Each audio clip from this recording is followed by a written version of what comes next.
Welcome one more time to our next episode on Passion Pursuit. This is in continuation to our series on longevity inspired by the book The Science and the Art of Living Long by Dr. Peter. There are four horsemen, which are the enemies of longevity or the health span, I can call it. We spoke about it. We spoke about cancer, neurosciences, cardiovascular, and metabolic disorder. And today, it's a pleasure. Indeed, it's a pleasure to have a very special guest. And he's none other than Dr. Nitish Naik from All India Institute of Medical Sciences, a Padma Shri awardee, someone who's been practicing and been teaching cardiology in the most premium institute of the country, All India Institute of Medical Sciences.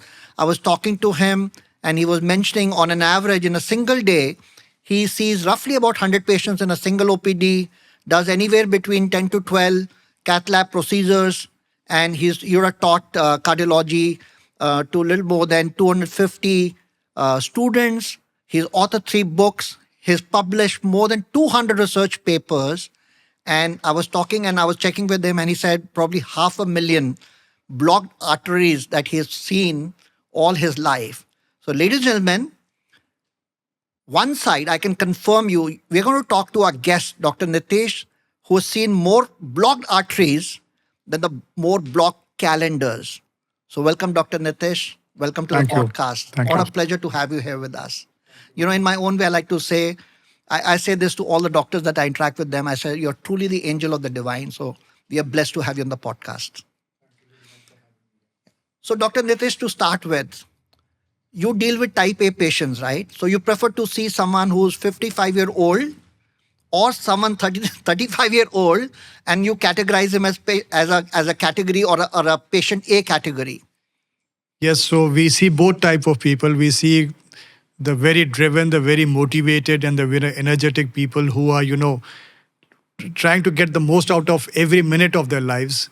And I think so that's one thing that they don't realize that, while pushing themselves on all fronts, trying to, capture every minute, trying to fill in their lives with some substance that they feel that they're engaged with, they're actually emptying their lives even more. Because, coronary artery disease is something that requires attention to your lifestyle. It requires attention to your living style. It requires a good attention to your social life, personal life, and all these things are actually taken away from these people. And that's why we see many more problems in patients who are absolutely type A personalities, which is something a little unfortunate. And it is good to see that there has been some awareness that can come up through this podcast. And I hope we can touch on many a life and help prevent such events in these people. Well, so just for the audience, type A patients are chronic stress driven, 4 hours of sleep, catching early morning flight, late night flights, eating boat dinners, eating on the go, mostly in the boardroom. That's what we define as category A. But Dr. Nitish, I was also looking at the data. Roughly about 27% death in India happens because of cardiac issues. In fact, you were talking about the highest number of death in the world happens because of cardiac, but in India, 27% death are happening because of cardiovascular issues around it. And I was looking at 45% death are happening in the age bracket of 45 to 69 because of cardiovascular disease. And I was also looking at the data. There's a dramatic increase that is happening in India where we are losing young people, very famous unicorn, people who created unicorn companies, marathon runner, film stars, celebrities suddenly die. What's happening really?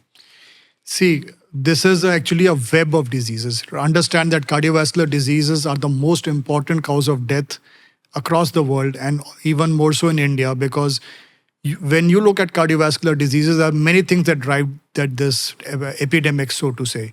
The most important of them are risk factors like high blood pressure, diabetes, cholesterol, smoking, poor lifestyle, lack of sleep, lack of good nourishment. But all these risk factors are actually interlinked, and that is why it is not only hypertension. The same risk factors that lead to heart disease also lead to stroke, also lead to neurological outcomes, also lead to adverse cancers. So all these things are linked together. Now we have the unfortunate, you can say, we carry the unfortunate privilege of being the diabetes capital of the world. We are also having the unfortunate crown on our head that links us to the most common heart attacks that happen at the younger age groups. So these are major risk factors, and like you rightly said, many of these events happen in patients who look apparently fit, who can run, who can exercise, who can gym, and therefore we should recognize that just because we are fit does not necessarily mean that we are healthy.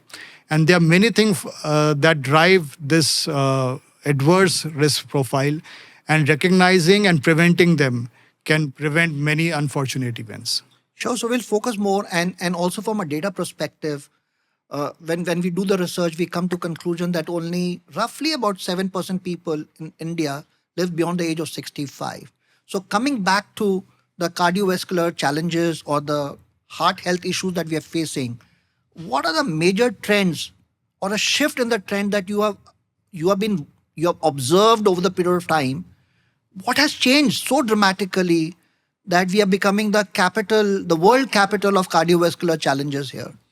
I think so. It is difficult to pinpoint one thing, but there are certain major drivers that we have to recognize.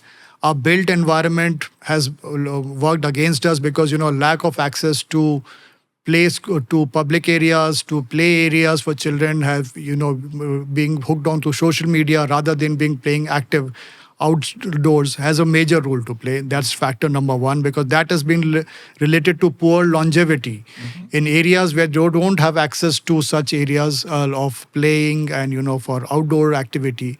That has been one important risk factor for heart diseases. So that's point number one. Remember that we call sedentary lifestyle is the new smoking. The sitting is the new smoking. Yeah. So salt is also called the new smoking. The sugar is also. So these three S's are major adverse risk factors for heart disease. That's point number one. Point number two is that the food that we eat also has played a major role in this epidemic of heart disease. Remember that our access to processed food has increased dramatically over the years. It's more likely that you will have access to a fast food which can be purchased for 5 rupees, 10 rupees close to you, rather than having access to something healthy, like, for example, a fruit or some fresh product. The fiber intakes that we talk about. So that is really gone down in most of the urban areas, and that is what is there in the school canteens. That is what is there in the urban areas. That's what there in your workplace. So you're more likely to get a samosa rather than get an apple. So that's one point.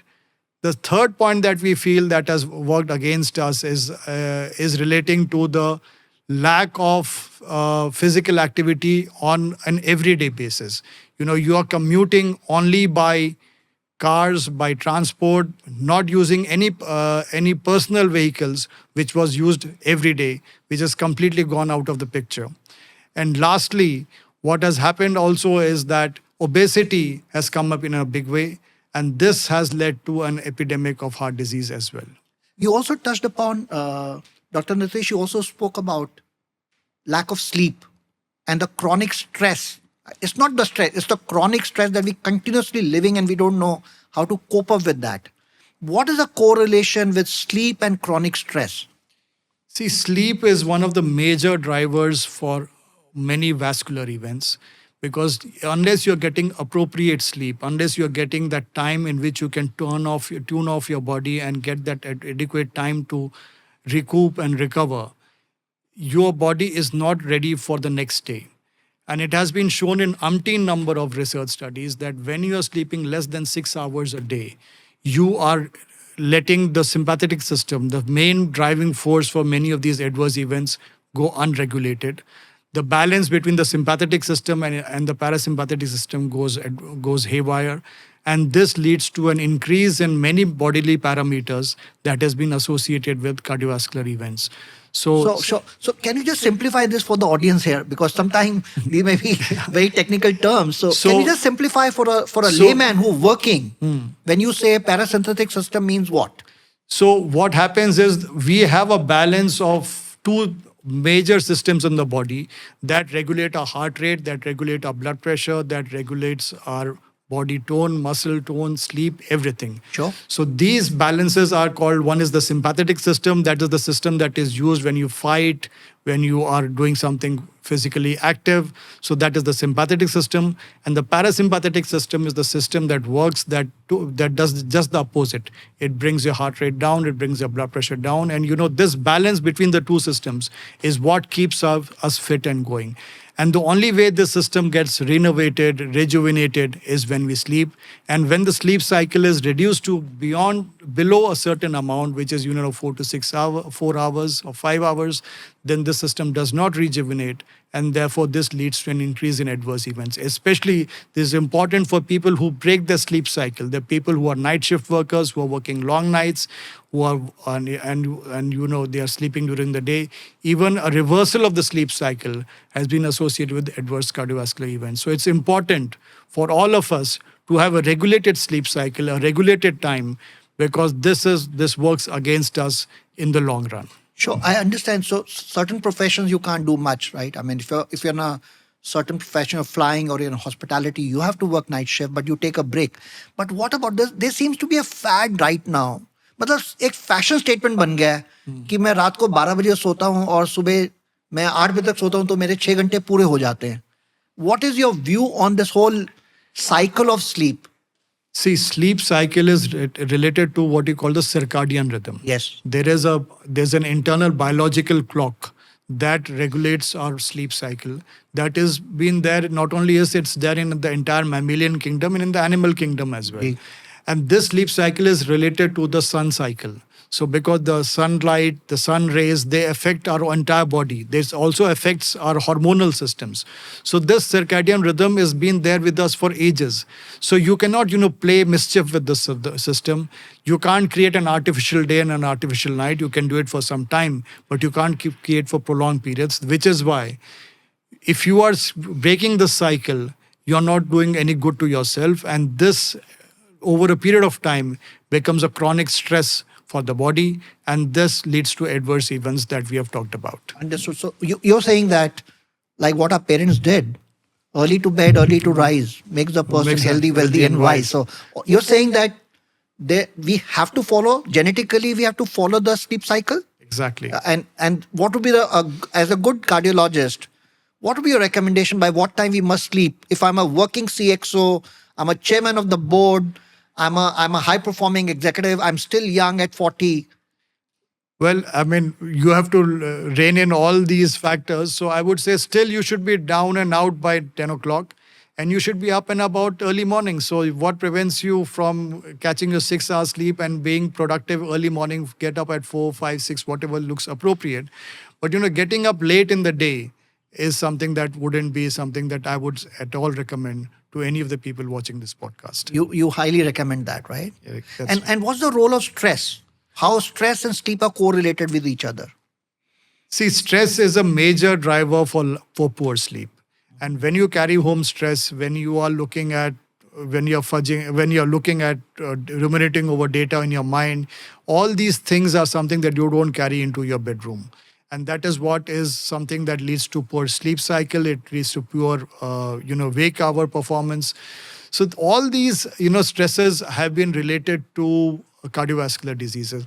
In fact, if you look at longevity, one of the driving forces for longevity is management of mental stress. Now, this is something that we cannot measure easily, but these are various ways to mitigate stress, which are, also lacking in our current day built environment. For example, we see that, time spent with your family, time spent with your friends, time spent with your social circle, when these get reduced, these lead to individual stress. So this individual living, nuclear families, these are some of the risk factors that are increasingly being recognized as a risk factor for poor health outcomes. And risking that with social media, right? Further accelerating, I would say not risking, but accelerating more time spent with the social media. Exactly. And cutting off from the social circle, the need that we have as human beings. Yes. Am I right? That's right. So loneliness plays a key role.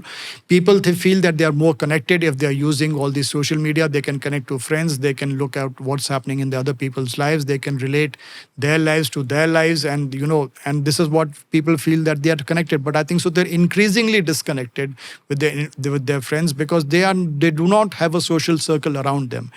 In fact, if you look at many of the poor outcomes that happen in people, they have been related to loneliness, especially in the elderly. Because elderly are one population that do not have any of these privileges around them. They are completely dependent on the immediate family. Their friends are far and few between. They cannot move around. And this is one of the key factors that has been driving this epidemic of poor health outcomes among the elderly. Sure, we'll come to the stress in minutes time again. And I do recall in my previous podcast, I had Dr. Padma, your ex-colleague from AIMS, and she did mention the connection between the mind, heart, and the gut. So what's in the cardiovascular, what is that connection between the gut and the mind and the heart? So that's a very interesting point that you bring forward. We have to recognize that our gut is one of the important determinants of our health. Sure. Our gut bacteria actually largely reflect what we eat, what we prefer to eat, how we live. Our gut is full of microbes that are both helpful and can be potentially harmful. One of the key ways that we have studied is if you look at the gut microbiome of a person who is addicted to, say, fast food. Why is he addicted to fast food? It is because he has a certain preferential growth of certain bacteria in his gut that seem to require, that lead to a proliferation of such a bacteria. And whenever that person stops eating that particular type of food, then these bacteria secrete hormones which lead to a craving and lead to that person to demand even more food of that particular type of food. And these neurobiological signals that are transmitted lead to an addiction, which leads to downstream effects, like, for example, they will lead to derangement in your liver, they'll derangement in your vascular profile, derangement in your heart, and these lead to an increase in cardiovascular diseases. So it's not only cardiac disease, it's vascular diseases, which means strokes, which means blockages in other vessels, and all these have been related to poor outcomes as well. So this is something that's new, that's we are increasingly studying about, but this is something that is very important and very relevant in trying to prevent events in the future. And therefore, we also call it the stress eating, that under stress we may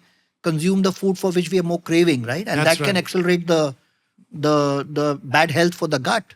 Exactly. Right? Yeah, fantastic. Very good, Dr. Nitish. And if I have to just ask you, if a chief executive officer of a company or a high-performing executive is willing to give you 90 minutes, in 90 minutes time, what are the tests that you like to recommend to him? Number one, and what would be your counsel or advice for a executive who's so high flying, so successful in life, but may land up into a cardiovascular issue? See, some of the most important tests that relate to heart health related to our metabolic profile. So some of the most important tests that we need to are the common tests related to our kidney and liver function, because kidney disease and liver function are important to our heart health. You have to look at your blood sugars. You have to look at your lipid profiles. Among the lipid profiles also, you have to look at your bad cholesterol, your good cholesterol, your triglycerides. Some of the new emerging risk factors like ApoB protein, lipoprotein A, which are related with adverse cardiovascular outcomes.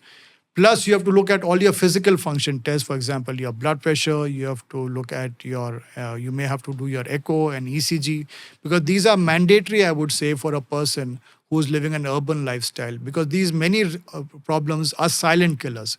Blood pressure is called the silent killer because you have no symptoms. Most of the patients who are hypertensive have no symptoms. So all these things are important.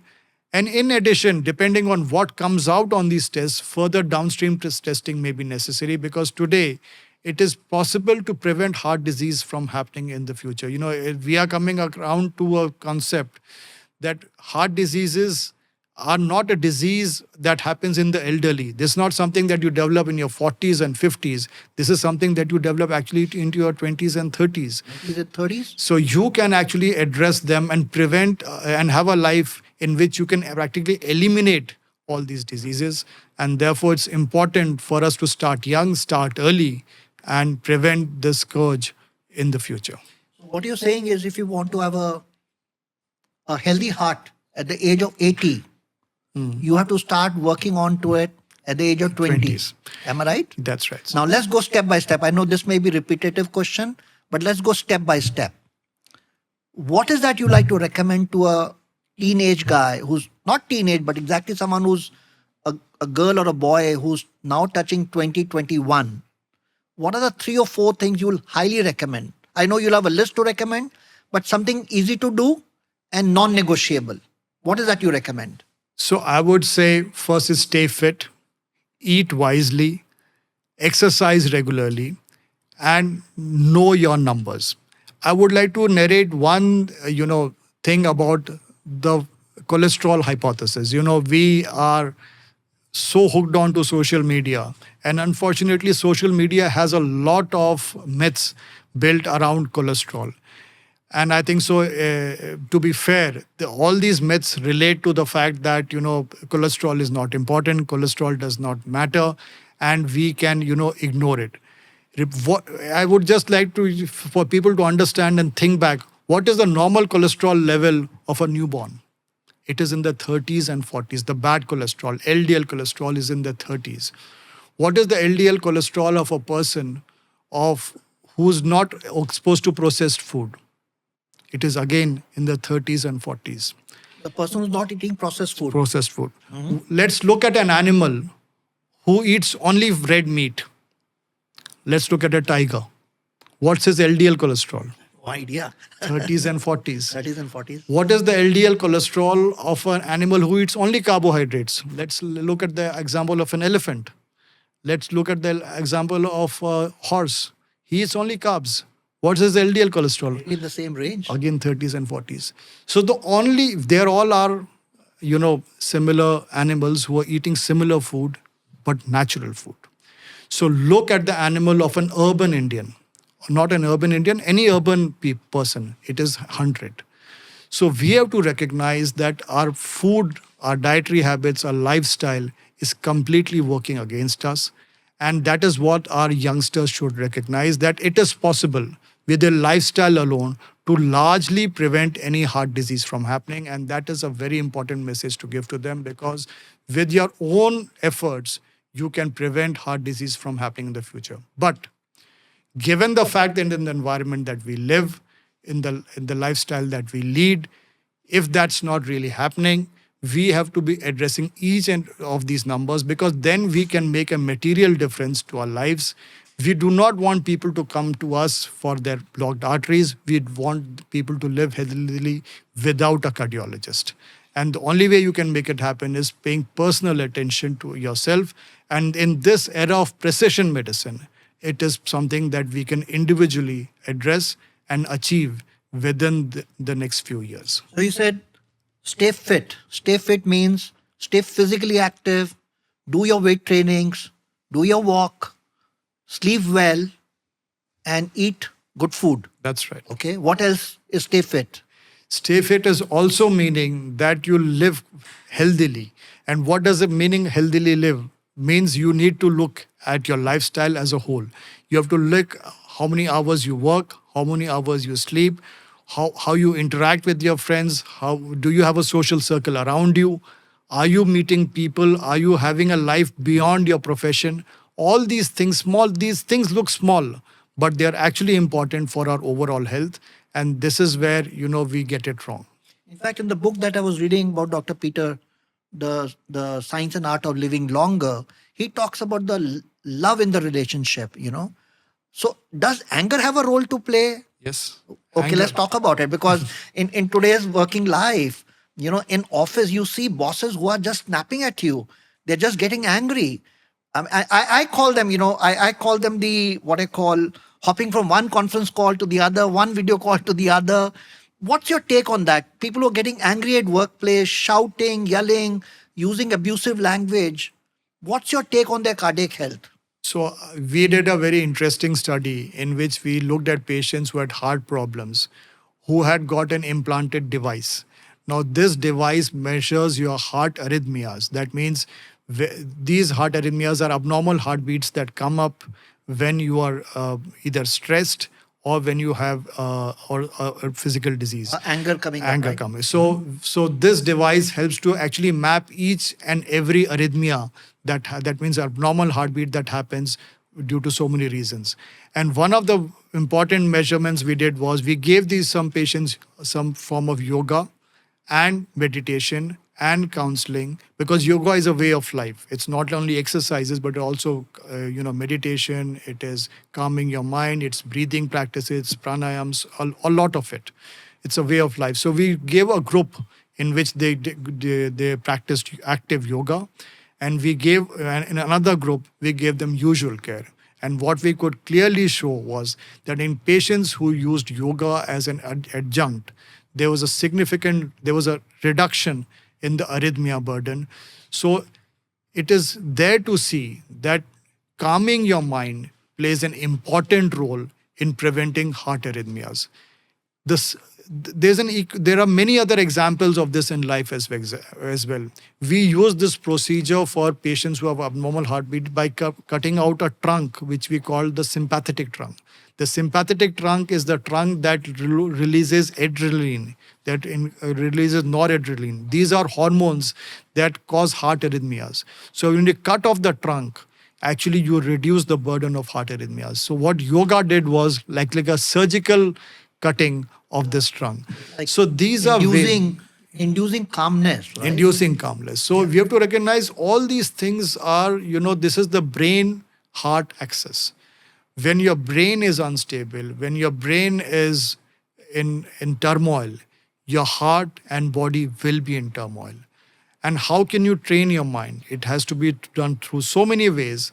And fortunately, at least in our socio-cultural context, there are so many ways in which we can train our mind to behave better. Remember that many patients die seeing hockey matches or cricket matches. Why does that happen? They're celebrities. I mean, Raju Shrivastava, the comedian, Yes. he died on the treadmill. Yes. I don't know name other people, but I know people died doing marathon. Exactly. There are people who created unicorns, most successful people at the age of 40 just died.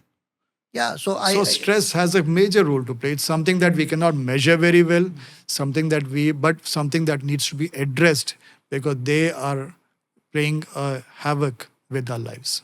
life. Yeah. So, folks who are watching this podcast, stop getting angry. If you're a high flying, successful CXO, a VP, a senior VP, a board of director, or a CEO, stop getting angry.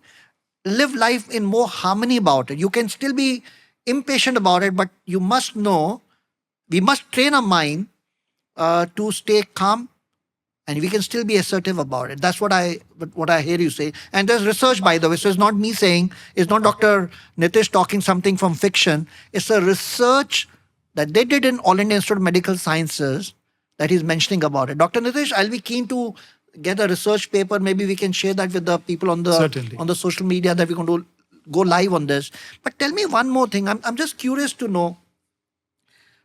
You mentioned about staying fit and especially physical fitness level, right? And before coming for this podcast, I was also doing a little bit of a research and educating myself and saying there's something called a concept of the oxygen intake, right? You call it what? What the marker you call it? VO2 max. VO2 max, okay? So people who have, say, let me ask you a question. A person who's 35-year-old, but his VO2 max is 35 versus a person who's 55, age 55, but his VO2 max is 45. Whoever had chance of living longer? The person who has a better VO2 max. So remember that we have this misconception that just because we are going about the 10,000 steps, life is fine. 10,000 steps are important. But it is also important that you need to break into a certain degree of fitness to be able to energize your heart. So the more you can work harder, one is moderate level of activity and one is a slightly higher level of physical activity. So cardiovascular fitness requires some degree of faster training as well, and that depends upon the level of fitness you achieve. The higher the level of fitness, the lower the probability that you'll have events in the future. But there's a rider. Whenever you start an hard exercise program beyond a particular age, it's always important to consult your doctor. You can't start running marathons if you were not running even 100 meters yesterday. Of course. And that is where people go wrong. People think that gymming is the only way to build your bodies. They want to use proteins. They want to look bulkier. That's not really healthy. Remember that even dancing, that's exercise. Even gardening, that's also exercise. Remember, it's your muscle mass that is more important rather than your protein mass. So, and muscle mass can be built normally, naturally, without bulking yourself up with these protein supplements. So it is one important message to understand that physical activity is more important, and the regularity of it as well. Remember that there is evidence to show that if you look at an obese and fit person versus a lean and unfit person, the probability of a future cardiovascular event is higher in a lean but unfit person versus a relatively obese but fit person. So it is physical activity can actually protect you from some other downstream metabolic problems that the person may be having along with them. And just for a little bit of a teaser here, high LDL and a high VX2 max, is there a correlation of not having a cardiac issue? So physical activity is always protective, and no single risk factor can tip you off. So it is important that you have to be looking at each and every number. This is something that you can easily address, and each of them have to be within a range. So we would like to keep everybody's numbers in check, because that is one of the key determinants to our health. Our overall health depends, it's an intricate web of disease, like we said. You can't have one risk factor that is a serious outlier.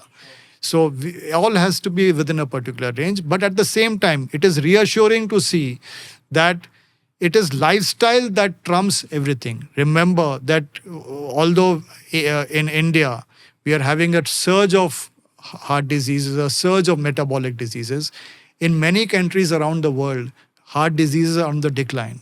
And why are they declining? It's not because of doctors. It is not because of medicines. It is because of improvements in lifestyle. And that is where it's important to recognize that it is something that is very easily achievable. Prevention is always better than cure. Yeah, thank you so much. VO2 max is the volume of oxygen that we can intake while doing a very intense exercise. And therefore, all the podcasts that I've done with Dr. Harit, Dr. Padma, Dr. Nitish today, they're all emphasizing on physical activity, a moderate, intense activity, because when our oxygen level intakes are high, there's a direct correlation in the overall well-being of your muscles, your lungs, your cardiovascular, everything. The oxygen level plays an important role. And that's the reason why in our culture we emphasize on pranayam, right? That's the reason we say oxygen levels have to be high, because when you practice breathing exercises, it not only increases your VO2 max, but it also calms you down because oxygen levels are high on that. Am I right? That's right. Fantastic. Now coming back to just a couple of more things, Dr. Nitish. Genetics. Does genetics have a role to play in the higher number of cardiac issues that we have in India? Yes, genetics does have a role to play. We are sometimes considered genetically predisposed, and there's something called a Barker hypothesis, in which it was noted that when people who have, and this was some research done from AIMS itself, which showed that when people of who are relatively small their weight is lower in compared to their age, which is something that it sometimes happens in malnourished populations, they have some catch-up growth, which leads to increased insulin resistance and increased prevalence of heart disease in the future. Now, that is one hypothesis that has, been something that is important to consider. But it is also important to understand that genetics is largely similar amongst most populations. So, while genes are important, it's nature versus nurture, because how we nurture our body plays an important role as well, and you can overcome many of the limitations of genetics by living a healthier lifestyle. So it's fortunate that we as individuals can intervene with on our own health and prevent an maladaptive response that may be inherited by improving our lifestyle. But at the same time, when certain levels, for example, abnormalities are associated with your lipid levels, there's certain abnormal about your blood pressure that is genetically driven, then it is important to individually address it. And with medications, now you can actually prevent these things happening in the future. Yeah, so individually, if you're more prone to genetically disadvantage, then everything need to double up, right? Your Exactly. lifestyle improvement need to double up. Your physical activity need to double up. Exactly. Your nutrition that you're giving to your body need to double up.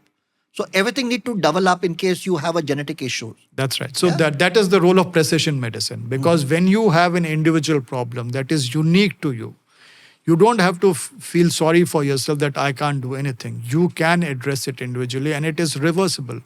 So the LDL, the thing that if I were to come back to it, the idea that cholesterol contributes to cardiac diseases came from an interesting self-experiment that happens in nature.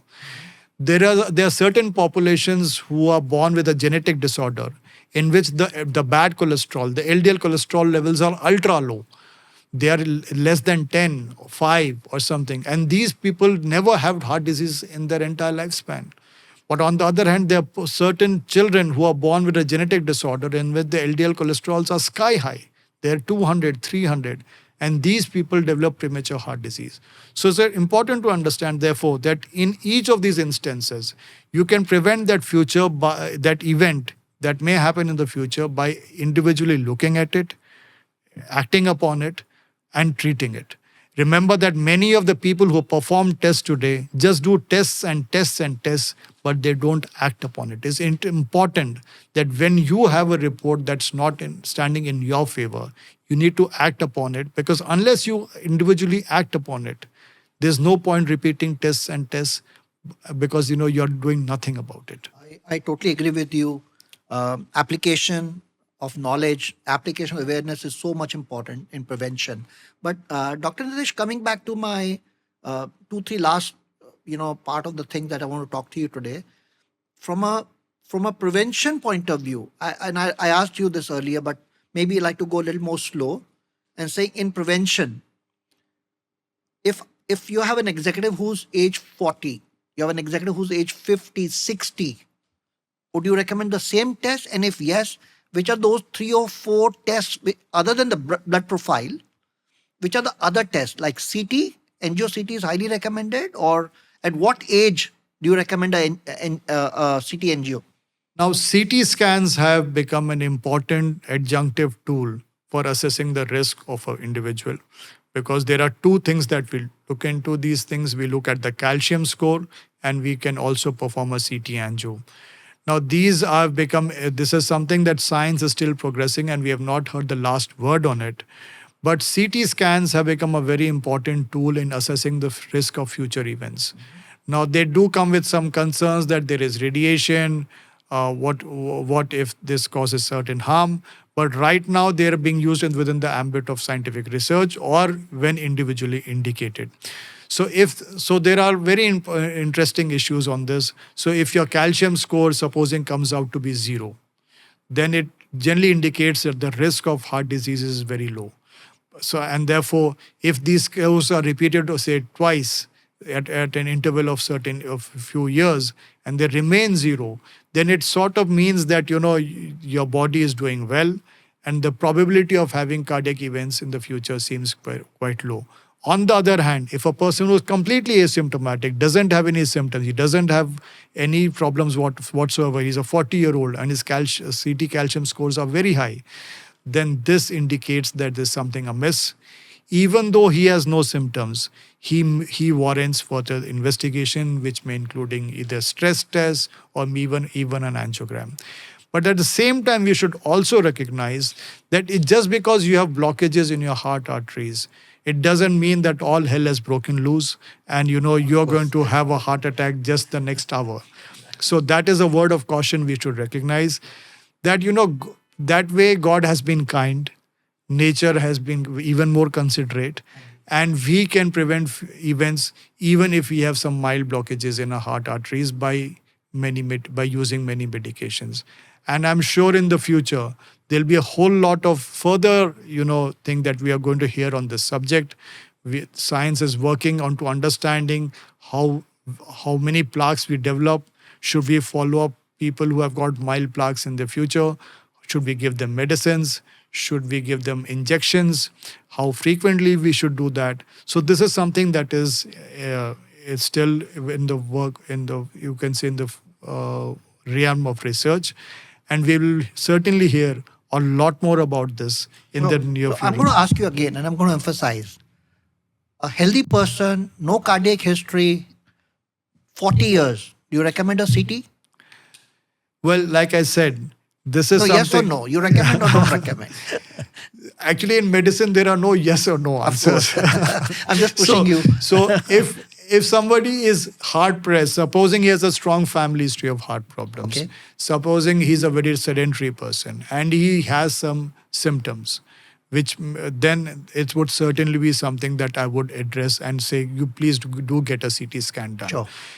Because all these investigations have to be assessed in the light of the clinical background.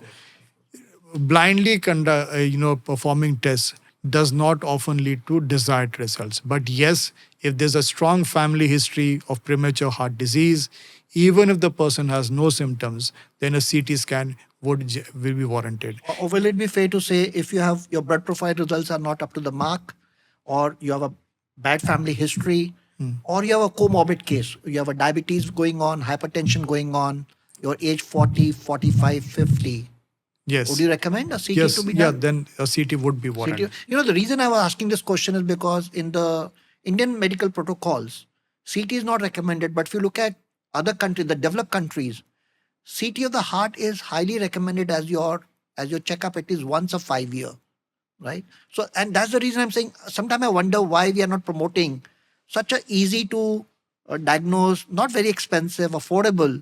What's your take on that? Like I said, CT scans are there is a set protocol. I wouldn't really agree that they are not being done. They are being done, but whenever tests are performed, they have to be performed according to a given Correlation with other markers around it. protocol. Understood. Because indiscriminately performed tests lead to downstream effects which are sometimes not desirable. Sure. So which is why tests are performed. And like I said, this space is increasingly filling up. And I do feel that in the near future, this may become something that is used far more often than we see it in current day practice. Any other test for genetic? If I have a family history, other than CD, any other test that you recommend? So some of the new lipid markers, Like- like we saw talk about ApoB protein, because even within a normal LDL levels, some people may have dense LDL. And this is especially seen in Asian population, where you can have small dense LDL, which is associated with a higher risk of cardiovascular disease than LDL levels itself. So even a normal LDL level may be hiding a person who's at increased risk for adverse events. So you're saying CD? And you're saying Then ApoB proteins. Then we are looking at new lipid markers like lipoprotein A. There are certain inflammatory markers as well, which are being correlated like CRP, HSCRP. So very high CRP levels in a person who does not have any other known risk marker is also something which can be a potential marker for future atherosclerotic events, that is blockages that may happen. And many other things like homocysteine or other markers are being investigated. But as of now, they have to be individualized and taken in light of the clinical So condition. one should consult the cardiologist before taking these Absolutely, markers, absolutely. marker test, and VO2 max test. Well, VO2 max is not being routinely performed, but there are many other markers of physical fitness that help us understand the patient's physical activity levels.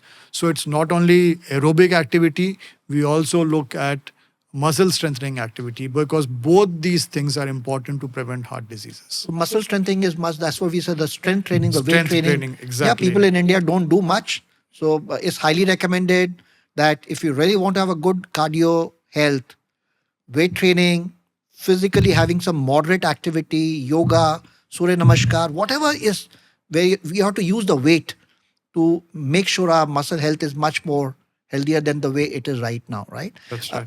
Dr. Nitish, I'm just curious to know, just 5 more minutes on this. Uh, if I'm age 50 plus or 55 and I have a cardiac health issue, is it reversible? Yes. So we have to recognize modern medicines have moved a whole big way. In the number of medicines that are now prescribed seem enormous to some people. Some people feel unhappy that, oh, I have got a. So I'll give an example.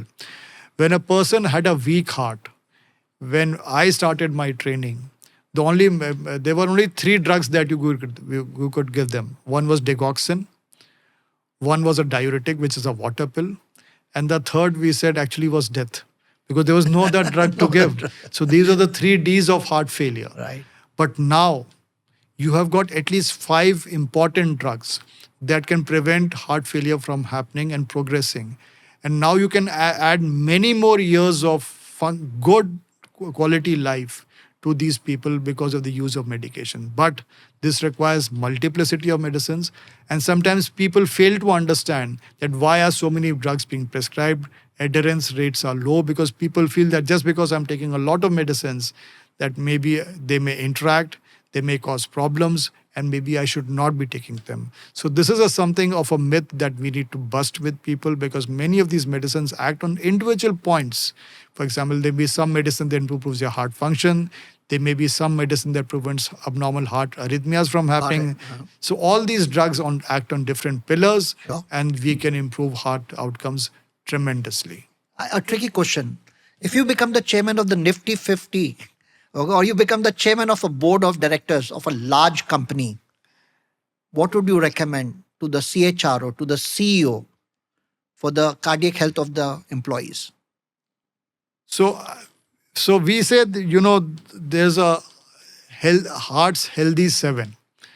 So that is, and these are all the points that we covered in our lecture today, in this podcast. So let's summarize it now one more time. So 7 things that you mentioned 7. about. So Okay? so we say healthy eating, healthy sleeping, lack of stress, control your blood pressure, control your lipids, control your diabetes. So that's 6. And the last one is good social health. Because all these 7 factors are important for preventing heart disease. I mean, all of them sound mundane. They sound something that, can't, would I even care to remember about them? Sure. But all of them are the key factors that prevent heart disease from happening. And although they sound trivia, they don't sound something that would take they home. don't sound trivia at all. These are basics around it, right? So if you're a CEO of the company, or you're the CHR of the company, look at the food that we are serving in the cafeteria, the snacks that we are serving to the work population, the fun activity, the behavior of the supervisors, not shouting, yelling, late night conference calls, right? Those are all causing issues around it. And therefore, how do we create more happy place, right? I want to ask you one question around it, and you did mention to me about it. Are you seeing any trends where young population, which is in the age bracket of 20 to 30, where cardiac issues are going up? Yes, we certainly see that. We certainly see that, amongst our own fraternity, that is amongst physicians and other nursing officers and other allied health professionals, we have seen an uptick of heart diseases. We see many more younger doctors, many more allied health professionals coming up with heart-related illnesses at a much younger age. Now, what could be contributing to that is again a difficult question to answer. But most of the risk factors at a young age are generally related to personal lifestyle related issues, including smoking and other addictions. But at the same time, I think so. Environment, the built environment around us also militates against us, because we often see the things that you talked about, that they're working very long hours, they're barely getting times with their families, and there's a whole amount of immense physical, mental, social stress that works against them. But at the same time, it is also encouraging to see that many people are adopting healthy lifestyles, being careful about what they eat and what they do, and they look at packaging, and which is also an encouraging trend to see in the modern day life. And just second last question, alcohol. Is there a direct link with cardiovascular and alcohol? So that's a tricky question. Uh-huh. Science will not agree in letting us prescribe alcohol, although modern day recommendations do say that you can have an occasional wine or an occasional alcohol. There are prescribed limits for it. But recognize that alcohol does not only lead to heart diseases, it leads to many other problems, including liver as well as cancer. And neuroscience And whole mental health. and Alzheimer, Alzheimer's, everything, dementia. right? There's so many things that will go around it. So alcohol actually does not work. And all studies have shown that previously there was some level that you could consume, but I think so science has worked against it. I'm just curious to know, how do you, I mean, you look at 100 patients in OPD, performing cath lab procedures, working 12, 14 hours a day. How do you keep your heart young? Or what's your routine looks like for you? No, routines are, I guess, busy for all of us. But I think so it's how you adapt your life around them that is very important. So all of us have been in this profession for so long that I don't think so there's any other profession we would love to do if given an option again. So I think so you have to enjoy your work, enjoy your life, enjoy in every aspect of your life, and that's what brings peace to yourself. Give me specific. What do you do? What are 3 or 4 things you do to keep yourself so calm, so composed, not getting angry, and still radiating so much of a peace and calmness with your energy? I think so. I feel that interacting with your colleagues, interacting with your workforce, interacting with your patients, interacting with your family, these are the small pleasures in life that we sometimes miss out upon. So every experience is a fun experience. A bad day can also be a good day because there's something that you learned. A good day is always something to be enjoyed. You have to celebrate every small fun in your life and take everything as a learning experience. When that happens, I think so work is no longer a stress. Everything is fun. And and obviously you need time out for yourself. You need to recover and recoup, because unless you are engaged, unless you are there, unless you're enjoying what you're doing, life's not worth living. All right. So just to summarize this, top 3 things. If 3 habits that need to change tomorrow morning for a better health, name those 3 habits. Get up on time. Get up on time. Because that's number one. You should Get be up on time means what time? So I guess for me it's 6 o'clock. So that's on time for me, because if you don't get up on time, half the day is done. So you have to be in. And for that you have to sleep early. You have to sleep early. Right. Number 2, enjoy what you do. Unless you look forward to the day, unless you are engaged with the day, unless you are enjoying that day, there's no way that you are going to love what you're doing. So don't do any work, your employment, your work, anything that is causing unhappiness to Yes. you, right? Any relationship, Yes. don't remain in that. I would say you have to find solutions for everything. Of course. I never said that. I mean, but if there's no solution and you think you can't cope up with that, Well, then there must be Okay, some so sort of. So I sorry. think so. Okay, So you, I think you have to enjoy what you do. you have to Right? enjoy. You have to love. You You have have to to love what you do in life. love, Yeah. love what And you the do. third thing. And the third thing is you should exercise. You should exercise because the exercise is like a new energy. Because that's time that you have for yourself.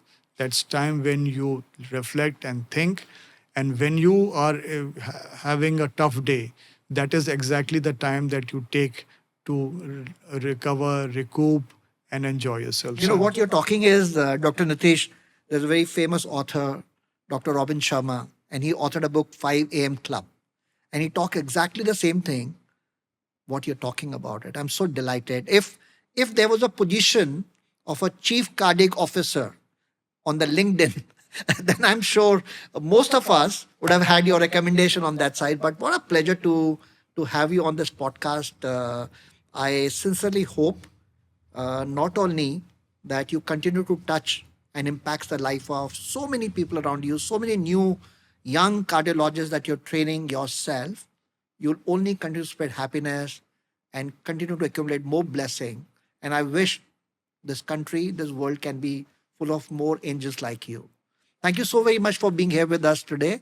We just loved you here, sir. Thank you. Thank you Thank you very so much. much, sir. Thank Thank you. you so very much. Thank you.